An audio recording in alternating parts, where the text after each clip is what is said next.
जैसे ही उम्र होती है, सबसे पहले जो एक प्रॉब्लम आती है, वो आती है भूलने का। हम चीज़ें रख के भूल जाते हैं, बात बोलते-बोलते भी भूल जाते हैं।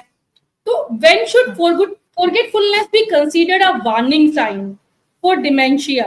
क्या भूलना खतरे की निशानी है या it's very common, there is nothing to be worry about? भूलना जो है बहुत कॉमन सी चीज होती है। कब ये वार्निंग साइन में कन्वर्ट हो जाती है, ये समझना बहुत जरूरी है।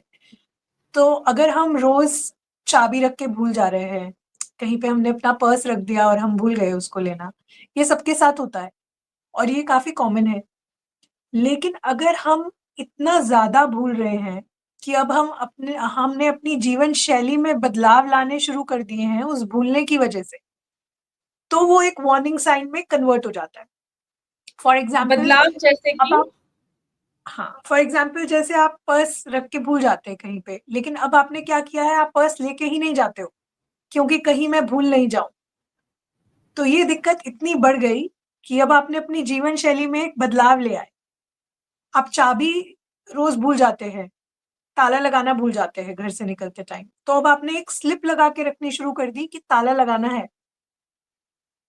अगर ये दिक्कत यहाँ तक पहुंच गई है कि आपको अपनी जीवन शैली में चाहे छोटा बदलाव ही क्यों ना हो, वो भी लाना पड़ रहा है आपके भूलने की दिक्कत की वजह से, तो उसको एक असेसमेंट की जरूरत होती है जिसको हम कॉग्निटिव असेसमेंट बोलते हैं, जिसमें हम मानसिक क्षमता का असेसमेंट करते हैं ये देखने के लिए कि आपका सोचने समझने का क्षमता कितना है। क्या वो नॉर्मल रेंज में आ रहा है या नॉर्मल रेंज से बाहर जा चुका है, वार्निंग की तरफ जा रहा है। जब हम इसको जल्दी पकड़ लेते हैं, शुरुआती दौर में ही पकड़ लेते हैं, तो हम कुछ ऐसे टेक्निक्स उनको बता पाते हैं जिससे ये आगे नहीं बढ़े।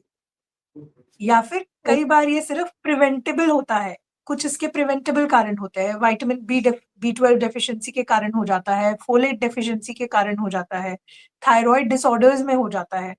तो हम उसकी स्क्रीनिंग कर लेते हैं, ये देख लेते हैं कि कहीं ये रिवर्सिबल चीजों की वजह से तो नहीं हो रहा।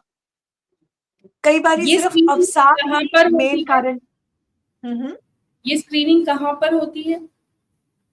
ये स्क्रीनिंग जीरियाट्रिशियंस के पास होती है। हम लोग ये कॉग्निटिव असेसमेंट भी करते हैं। आप कभी भी जीरियाट्रिक क्लिनिक में आ सकते हैं, तो हम लोग स्क्रीनिंग में ये सब टेस्ट जरूर करते हैं। फर्स्ट विजिट ऑफ ओपीडी में भी सबका अमूमन स्क्रीनिंग टेस्ट किया जाता है जो शॉर्ट बैटरी होती है। अगर किसी को ज्यादा दिक्कत है या वो कंप्लेन ही ये लेके आ रहे हैं, तो उनका कंप्लीट असेसमेंट किया जाता है, जनरली 30 to 40 मिनट्स का होता है। और इसमें प्रिवेंटेबल चीजों को पहले देखना बहुत जरूरी होता है। कई बार सिर्फ मानसिक अवसाद के कारण भी भूलने की दिक्कत होती है, ये भी एक बहुत कॉमन कारण है। तो cognitive stress is the assessment के रीजन साथ ऑफ साथ many problems also. Yes, yes, yes, exactly.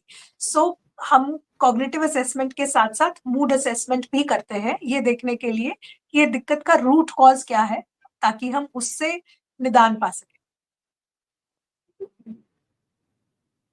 तो वार्निंग साइन जो डॉक्टर मीनल ने हमें बताया कि अगर हमें अपनी जीवन शैली में कोई डिफरेंस या कोई चेंज लाना पड़ रहा है हमारे भूलने की वजह से, तो उसको आप एक वार्निंग साइन की तरह ले सकते हैं और अपने किसी भी नजदीकी हॉस्पिटल या डॉक्टर के पास जाके एक असेसमेंट करा सकते हैं।